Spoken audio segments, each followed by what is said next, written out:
In the silent sands of Saqqara, archaeologists have been opening shafts that haven't seen daylight for over 3,000 years. Deep cuts in the bedrock where coffins lay stacked, sealed, and forgotten. They weren't treasure vaults built for pharaohs.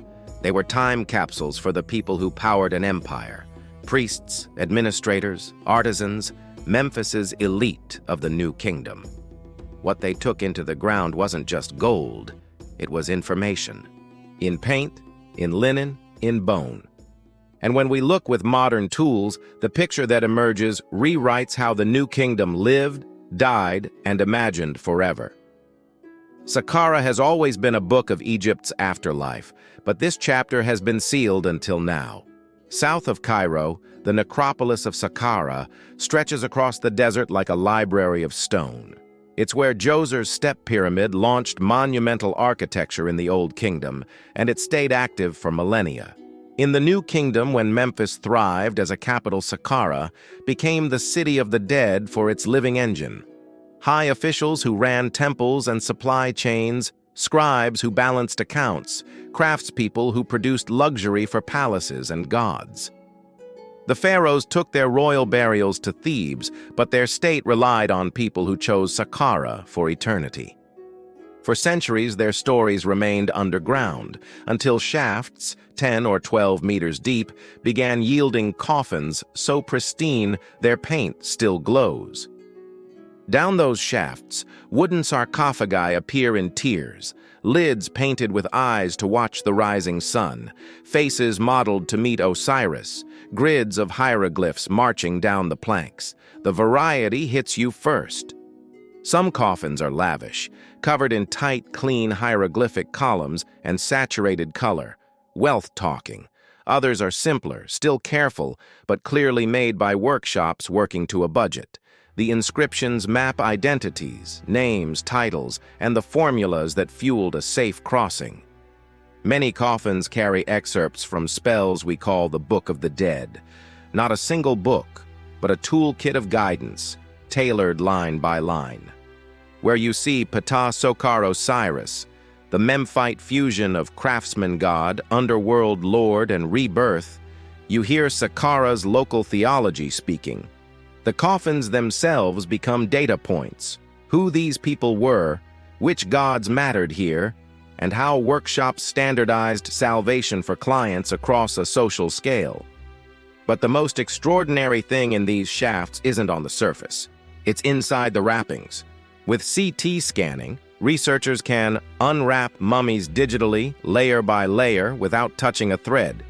Bones tell age and sex. Teeth record diet and stress. Joints carry the history of work. In case-after-case scans show ordinary human problems in an extraordinary civilization, cavities from high-carb staples, arthritic knees that suggest years of standing benign spinal tumors that tell a quiet story of care in life before the elaborate care of death. The images replace faceless mummies with individuals. A 30-something woman who limped. A teenager whose spine bore a vascular birthmark that never stopped her being dressed for eternity. These scans are not spectacle. They are a census of health, mobility, and inequality in the New Kingdom. Evidence that turns museum labels into biographies. Around the bodies lie the tools for eternity, and those tools are laboratories. Canopic jars, their stoppers carved as sons of Horus, once held liver, lungs, stomach, and intestines, organs needed and protected in the next world. Dozens or even hundreds of Ushabti figures stand ready with hoes and baskets, their standard spell promising to answer when the deceased is called to work. A poor burial might manage a handful. A high official could field a whole workforce, status made visible in faience and glaze. Amulets stitched into wrappings, wedjat eyes, jed pillars, scarabs, sit exactly where a ritual demanded, each one a controlled technology. Even plain oils and resins, once poured in a dark room, speak loudly when analyzed. Chemical fingerprints identify pistachia tree resin from the Levant, conifer products, and exotic aromatics imported from far to the south and east. The embalming table at Saqqara was the end of trade routes. To make a memphite body immortal, you needed an international supply chain. The sealed coffins also freeze ritual in place. Linen bandages are not random, they follow recipes. Some wrappings are reinforced with resin-rich layers that function like ancient composites, stiffening, sealing, perfuming. Facial packing below the skin smooths features the way a modern restorer might. Embalmers as artists and technicians. Jewelry left in place isn't vanity, it anchors protection where it counts.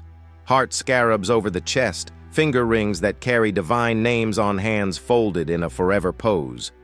Where a coffin includes a long painted band of Chapter 17, a compact map of creation and rebirth, you can almost hear a Memphite scribe copying formulae he knows will work because his teacher used them. Put the pieces together and Saqqara stops being a graveyard and becomes a working machine for memory. The social hierarchy is carved straight into the burial record.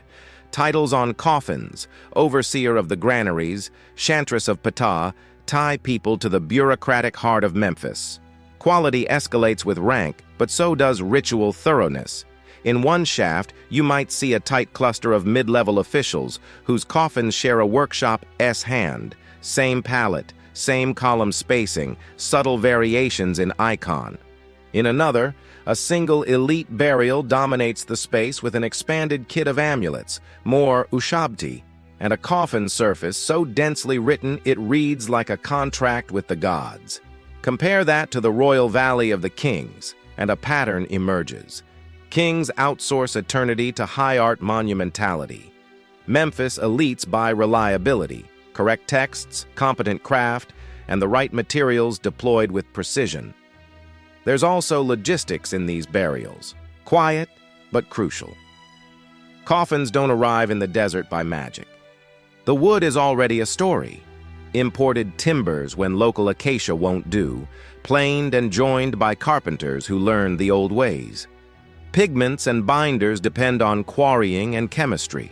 The presence of specific resins proves embalmers relied on networks that reached beyond Egypt, and the fact those resins show up consistently tells you a supply manager did his job. Every sealed coffin is an invoice stamped, paid. Family funds, temple labor, workshop scheduling, priestly calendars, all synchronized to deliver one thing on time, perfectly, a body configured to live forever. What do we learn about daily life from all this death? That New Kingdom Memphis ran on specialization.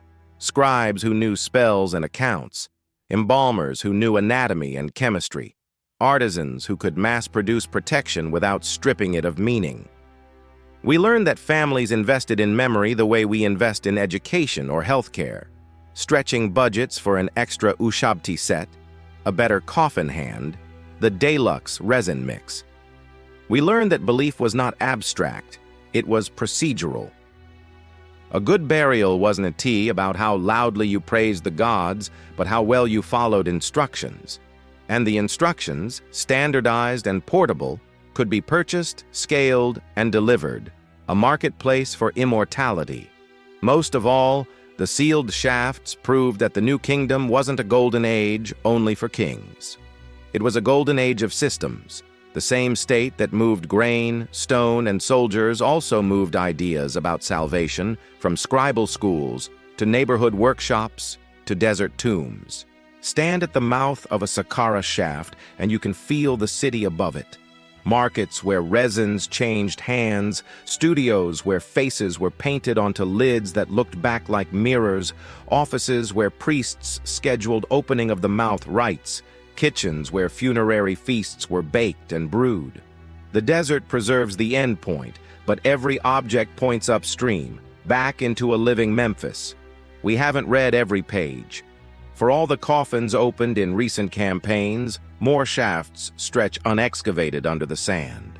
Each will add another data set, another set of names, dates, pathologies, pigments, and resins to compare and map.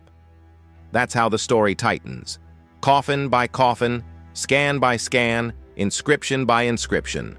Not because a single, spectacular find changes everything, but because hundreds of consistent details, sealed, undisturbed, datable, let us watch a society do what it said it did.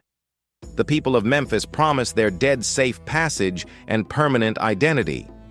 Saqqara shows the promise kept. If this evidence-first window into the New Kingdom changed how you see ancient Egypt, like the video and subscribe to Unfolding Legacy for more history, decoded.